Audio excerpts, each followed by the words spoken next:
तो एनटीपीसी के विषय में आपके मन में जितने भी सवाल हैं वो सवाल यहां पर है और एक एक करके आपके प्रश्नों का सारा उत्तर यहां पे दिया जाएगा।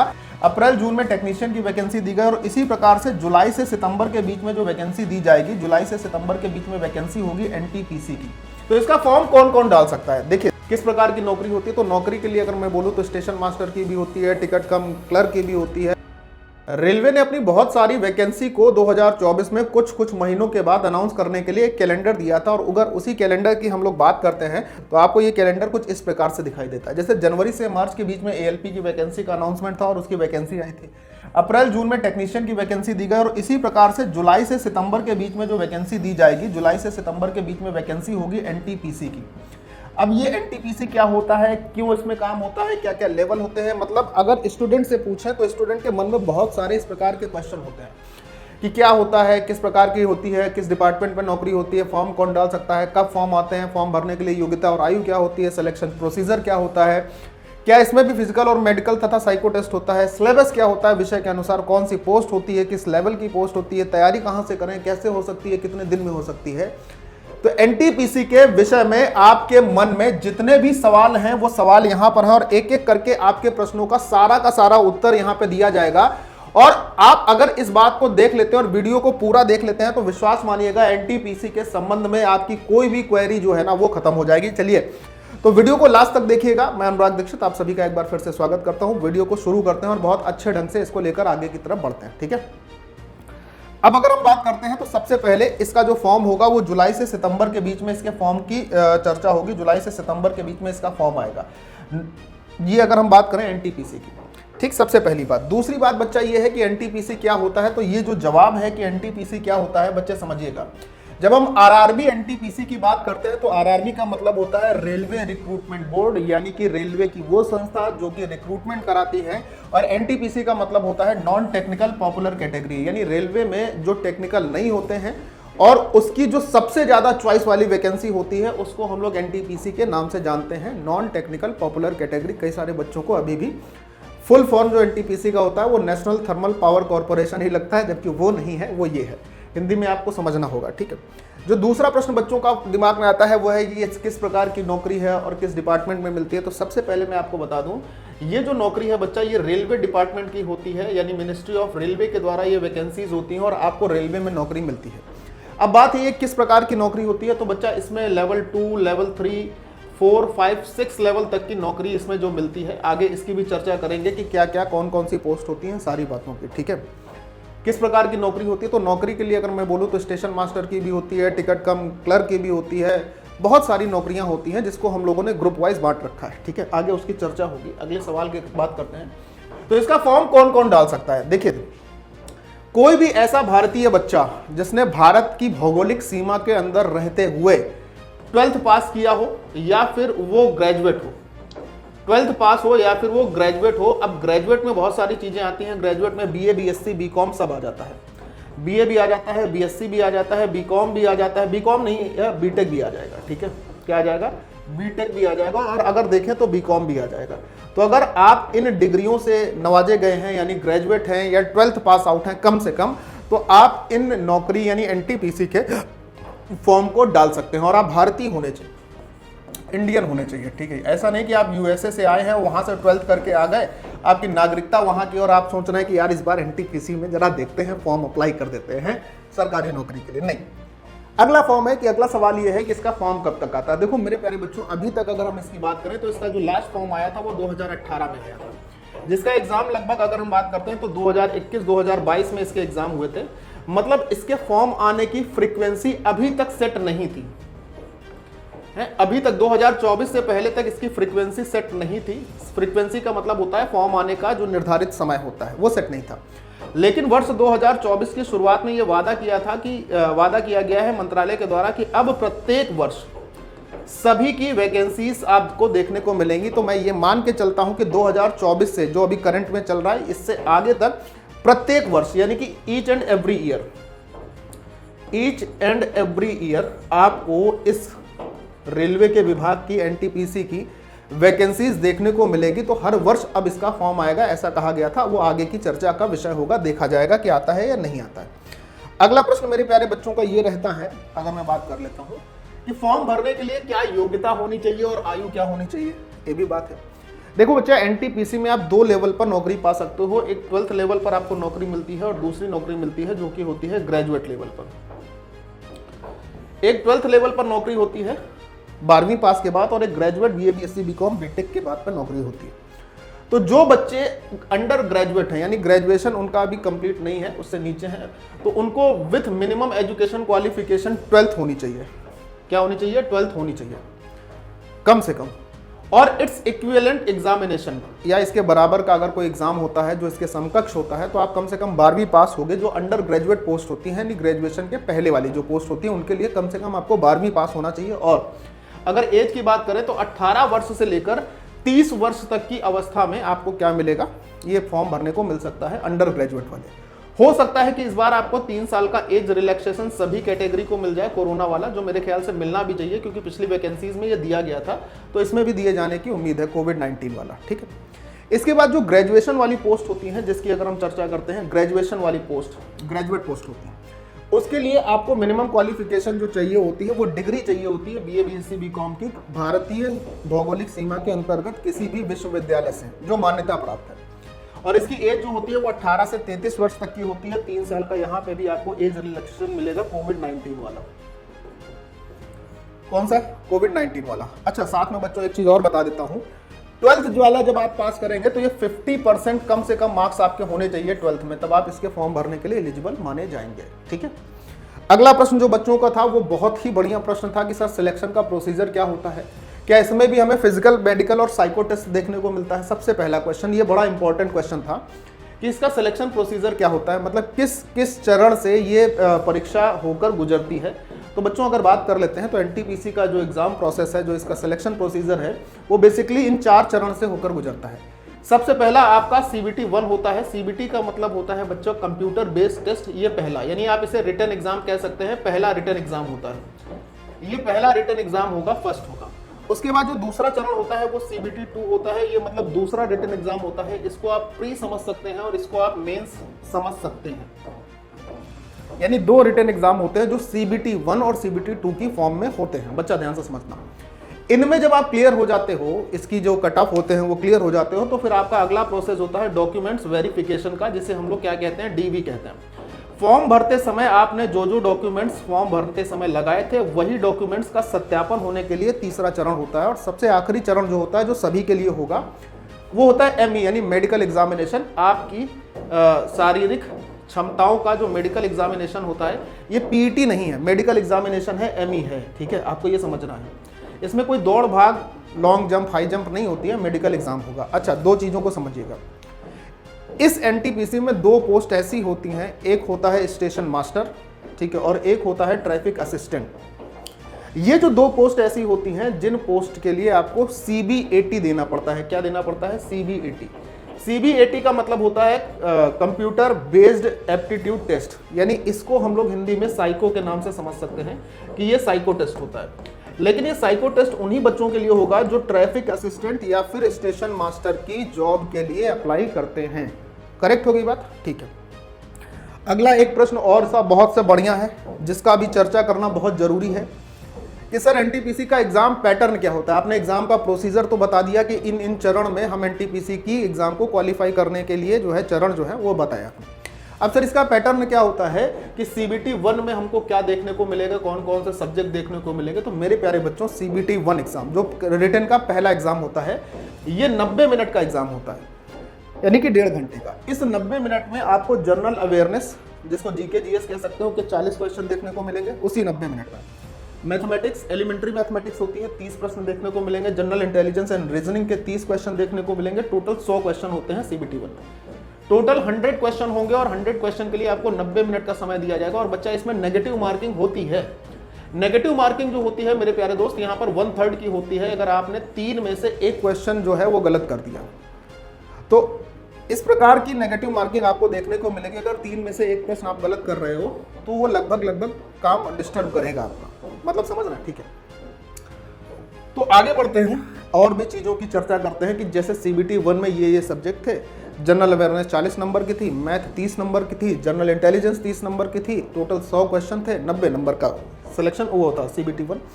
सिलेबस की बात करें तो सिलेबस अगर देखेंगे तो बच्चा हमारे पास CBT 1 और CBT 2 का जो सिलेबस होता है अध्यायवार वो लगभग सेम होता है। ये आपका सिलेबस है, कंप्लीट सिलेबस है, ठीक है, इसको आप देख सकते हैं। सिलेबस मेरा, मैं कहूँगा, ये आपको एश्योर भी कर देता हूँ कि सिलेबस में कोई बदलाव नहीं होगा। 2018 का सिलेबस और 2024 का सिलेबस लगभग सेम रहेगा। मेरे ख्याल से कोई भी बदलाव बहुत ज़्यादा देखने को इसमें संभव नहीं मिलने वाला है, ठीक है। सिलेबस सेम ही रहेगा। ये आपका सिलेबस है, इसको आप कंप्लीट डिटेल पढ़िएगा कि जनरल अवेयरनेस में आपको क्या क्या पढ़ना है, जनरल इंटेलिजेंस और रीजनिंग में आपको क्या क्या पढ़ना है, गणित में आपको कौन कौन से चैप्टर पढ़ने हैं, ठीक है।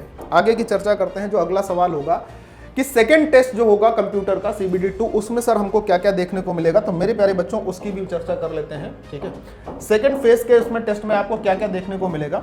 इसके एग्जाम की ड्यूरेशन जो होती है ये भी 90 मिनट की ही होती है, यानी 1.5 घंटे की ही होती है। और बच्चा यहाँ पर भी आपको जनरल अवेयरनेस के यहाँ पर 50 क्वेश्चन देखने को मिलेंगे। जैसे वहां पर 30 दिख रहे थे, यहाँ 50 दिखेंगे, 10 क्वेश्चन बढ़ गए CBT 1 से CBT 2 में। मैथ के आपको यहाँ पर 35 क्वेश्चन देखने को मिलेंगे, CBT 1 में 30 थे। जनरल रीजनिंग की अगर आप बोले तो यहाँ पर भी आपको 35 क्वेश्चन देखने को मिलेंगे, CBT 1 में 30 थे। यहाँ इस बार आपको टोटल 120 क्वेश्चन देखने को मिलेंगे और 120 क्वेश्चन के लिए भी आपके पास जो समय रहेगा वो 90 मिनट का ही रहेगा। और ये एग्जाम भी कंप्यूटर बेस्ड ही होगा, इसीलिए इसे CBT कहते हैं। और बच्चे यहाँ पे भी जो माइनस मार्किंग होगी ना वो 1/3 की ही होने वाली है।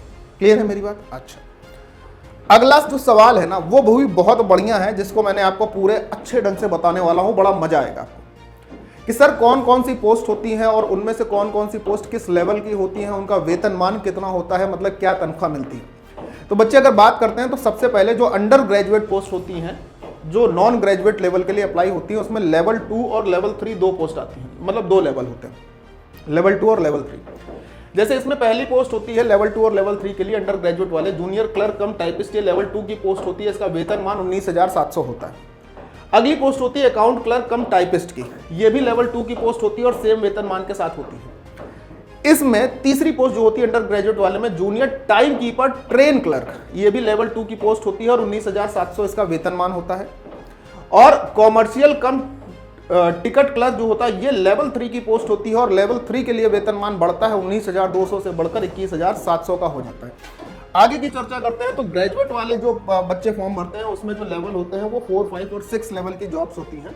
और अगर इस पे हम देखते हैं तो हमारे लिए क्या क्या होता है, सबसे पहला होता है ट्रैफिक असिस्टेंट, लेवल 4 की जॉब होती है, 25,500 वेतनमान होता है। और बच्चे इसके लिए ट्रैफिक असिस्टेंट के लिए आपको CBAT यानी कि कंप्यूटर बैटरी एप्टीट्यूड टेस्ट भी देना पड़ता है। गुड्स गार्ड दूसरी पोस्ट होती है लेवल 4, 5, 6 में, यानी ग्रेजुएट वाले में, लेवल 5 की होती है, 29,200 वेतनमान होता है। फिर तीसरी पोस्ट होती है इसमें सीनियर कॉमर्शियल कम टिकट क्लर्क, लेवल 5 की ही जॉब होती है, वेतनमान 29,200 ही होगा। नेक्स्ट होती है सीनियर क्लर्क कम टाइपिस्ट, लेवल 5 की जॉब होती है, ये पोस्ट का नाम था, लेवल क्या था 5 है, 29,200 इसका वेतनमान। अगली पोस्ट है जूनियर अकाउंट असिस्टेंट कम टाइपिस्ट, लेवल 5, 29,200 वेतनमान। सीनियर टाइम कीपर, लेवल 5 की जॉब, 29,200 वेतनमान। कॉमर्शियल अप्रेंटिस, ये लेवल 6 की जॉब होती है। इसमें अगर हम बात करते हैं तो सिर्फ 2 नौकरी या 2 पोस्ट ऐसी होती हैं जो लेवल 6 की होती हैं। एक कॉमर्शियल अप्रेंटिस जो लेवल 6 की होती है, 35,400 वेतनमान होता है। और सबसे आखिरी में स्टेशन मास्टर, ये भी लेवल 6 की जॉब होती है और 35,400 इसका भी वेतनमान होता है। और मेरे प्यारे बच्चों, स्टेशन मास्टर के लिए भी आपको CBAT यानी कंप्यूटर बेस्ड एप्टीट्यूड टेस्ट यानी साइको टेस्ट देना पड़ता है। और किसमें देना पड़ता है? ट्रैफिक असिस्टेंट वाले में, जो लेवल 4 होता है, ठीक। तो यहाँ पर ये सारी पोस्ट होती हैं, लेवल वाइज क्या होता है, किस लेवल में कौन सी पोस्ट आती है, वेतनमान क्या होता है, ये सारी चीजें NTPC के लिए आपको क्लियर हो। अब अगली जो मेन मुद्दा है ना, मेन मुद्दा ये है बच्चा, इसकी तैयारी कहाँ से करें, ये तैयारी कितने दिन में हो सकती है और कैसे की जा सकती है। मेरे प्यारे बच्चों, सबसे पहले मैं आपको जवाब दूंगा इसकी तैयारी कितने दिनों में हो सकती है। बच्चों, इस वक्त चल रहा है जो आपका महीना मई है। अब इसके फॉर्म जो होंगे वो जून से सितंबर के बीच में आपको देखने को, जुलाई से सितंबर के बीच में आपको देखने को मिलेंगे। तो अगर मैं बोलूं तो पूरा जून है, जुलाई है, अगस्त है, सितंबर है। तो अगर मैं इसकी तैयारी के लिए आपको बात करता हूं, उसके 1-2 महीने बाद ही एग्जाम होगा, तो 6 महीने इसकी तैयारी के लिए पर्याप्त हैं। लेकिन 6 महीने जो तैयारी के लिए पर्याप्त हैं, उसके लिए आपको आज से ही बिना गैप किए पढ़ाई शुरू करनी है। और 6 महीने में 101% सिलेक्शन हो जाएगा। लेकिन आप अगर लापरवाही के बिना अपनी तैयारी को शुरू कर देते हैं तो, ये इंतजार बिल्कुल मत करिएगा कि फॉर्म आएगा तब हम तैयारी करना शुरू करेंगे। रेलवे के अगर आप अभ्यर्थी हो तो पहले भी किन्हीं एग्जाम की तैयारी कर रहे हो, कुछ ना कुछ आपके पास मजबूती होगी, बेस होगा। ये 6 महीने का समय मैंने उन बच्चों के लिए बताया है जो बिल्कुल आज से शुरू कर रहे हैं और उनको ये भी नहीं पता था कि एनटीपीसी क्या है, उनके लिए भी 6 महीने मोर देन सफिशिएंट है 100%।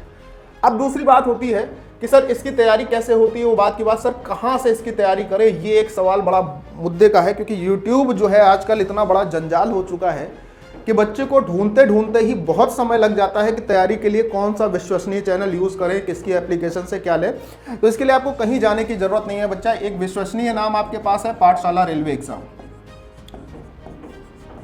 फिलहाल है ना, पाठशाला रेलवे एग्जाम। पाठशाला रेलवे एग्जाम से, क्योंकि ये आपके और देखो तो रेलवे इसके नाम में ही है, ये आपके लिए एक विश्वसनीय चैनल है। और पिछली बार की अगर वैकेंसी की बात करें तो हम लोगों ने एनटीपीसी, हमारी टीम ने एनटीपीसी और ग्रुप डी में बहुत बढ़िया सिलेक्शन दिए थे, भर भर के सिलेक्शन दिए थे। जहां पर ग्रुप डी में बच्चों के 100 में जो नंबर आ रहे थे अन्य उनके संस्थानों के, उसकी खैर मैं चर्चा नहीं करूंगा, लेकिन हमारे यहाँ 100 में से जो नंबर आए थे बच्चों के 85, 82, 88 तक नंबर गए हैं 100 में से ग्रुप डी में। वहीं अगर एनटीपीसी की बात करें तो एनटीपीसी के सीबीटी 2 जो कि 120 नंबर का था, उसमें बच्चों ने, ये क्वेश्चन है 120 क्वेश्चन, बच्चों ने अगर आप विश्वास करिए तो 111 क्वेश्चन तक सही किए हैं, 111 क्वेश्चन तक सही किए हैं। ये रिजल्ट था हम लोगों का प्रीवियस का। और रिजल्ट की जब बात करें तो रेलवे के रिजल्ट इससे अच्छे शायद ही आपको कोई दे पाए, विश्वास करके। अब बात ये आती है जो इसका अगला प्रश्न है कि इसकी तैयारी होती कैसे है। जैसे जैसे आपको मैं वीडियोस देता जाऊंगा एनटीपीसी पर, आप उसी प्रकार से तैयारी करते रहिए। अब तैयारी होती कैसे है उसके लिए जरा ध्यान से समझिएगा बच्चा। अगर आप अपनी तैयारी को सुदृढ़ और सुसज्जित रूप से शुरुआत से अच्छे से करना चाहते हैं तो बच्चा हम लोगों का एनटीपीसी और ग्रुप डी स्पेशल एक बैच है जिसे हथौड़ा बैच के नाम से जाना जाता है, और बहुत बहुत बहुत लिमिटेड प्राइस में। मतलब अगर मैं बोलता हूं कि इसमें ऑल सब्जेक्ट, आपको सारे सब्जेक्ट मिलेंगे, सारे सब्जेक्ट जो भी सीबीटी 1 और सीबीटी 2 के हैं वो ऑल सब्जेक्ट मिलेंगे, सिर्फ और सिर्फ ये दिए हुए पैसे यानी 405 रुपए में सभी। और बच्चों सबसे बड़ी बात ये है कि ना, ये वीडियोस आपके पास 24 घंटे उपलब्ध रहेंगे, 24/7 उपलब्ध रहेंगे, और साथ ही साथ बच्चा इनको आप डाउनलोड भी कर सकते हैं, कभी भी डाउनलोड भी कर सकते हैं और कभी भी कहीं भी देख सकते हैं 24/7 एन नंबर ऑफ टाइम्स। ठीक, जो पीडीएफ होगी ना वो क्लास की पीडीएफ भी आपको डबल कॉलम पीडीएफ मिलेगी, आप प्रिंट निकलवाइए, आराम से पढ़िए, हर एक क्वेश्चन को बड़ी तसल्ली के साथ लगाइए, है। तो ये बैच आपके लिए सिर्फ और सिर्फ 405 रुपए में उपलब्ध होगा। आपको क्या करना है कि दिया हुआ जो नंबर है, जैसे यहाँ पे जो मैं नंबर लिख रहा हूँ 6393 बच्चों 125 760 पर, या बच्चे दूसरा नंबर जो है 96 96 10 24 11 पर, इन दोनों नंबर पे किसी भी नंबर पे आप कॉल करने के बाद अगर अपना कूपन कोड क्या बताते हैं, कैपिटल A कैपिटल D 10, तो इसमें भी आपको कुछ ना कुछ डिस्काउंट मिलेगा। ठीक है, या डायरेक्टली आप हमारी एप्लीकेशन जो है माई पाठशाला एप्लीकेशन, उसको प्ले स्टोर से डाउनलोड करके वहां से भी बैच को परचेज या एनरोल कर सकते हैं। ठीक, अगली बात जरा, सिर्फ मैथ अगर जिस बच्चे के लिए समस्या है, उसे लगता है कि सर हमें बैच तो नहीं चाहिए, हमें सिर्फ मैथ का अगर कोर्स मिल जाता तो बड़ी मजा आ जाती, क्योंकि मैथ ही हमारे लिए समस्या है और इसके अलावा हमें कोई दिक्कत नहीं है। तो बच्चा अगर आपको सिर्फ और सिर्फ गणित की समस्या है तो मेरे प्यारे बच्चे, complete foundation batch for all railways exam, all one day exam. इस बैच को लेने से पहले मैं ये नहीं कह रहा हूं कि मेरे कहने से आप तुरंत बैच ले लेना, नहीं सर, आप पहले माई पाठशाला एप्लीकेशन डाउनलोड कर लीजिए। ठीक, आपको अगर लो सर आप डाउनलोड करने, आप डिलीट कर देना अगर नहीं अच्छा लगे तो।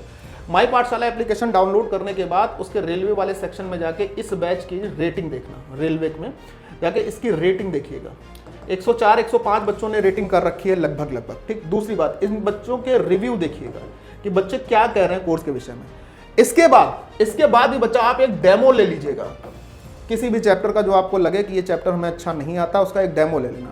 और डेमो लेने के बाद जब आपका मन संतुष्ट हो जाए तो उसी नंबर 63 93 125 760 और या फिर 96 96 10 24 11 पर 10 24 11 पर इन पे कॉल करके अपना कूपन कोड बताइएगा AD10, तो आपको 299 रुपए से भी कम में ये प्राइस मिलेगा।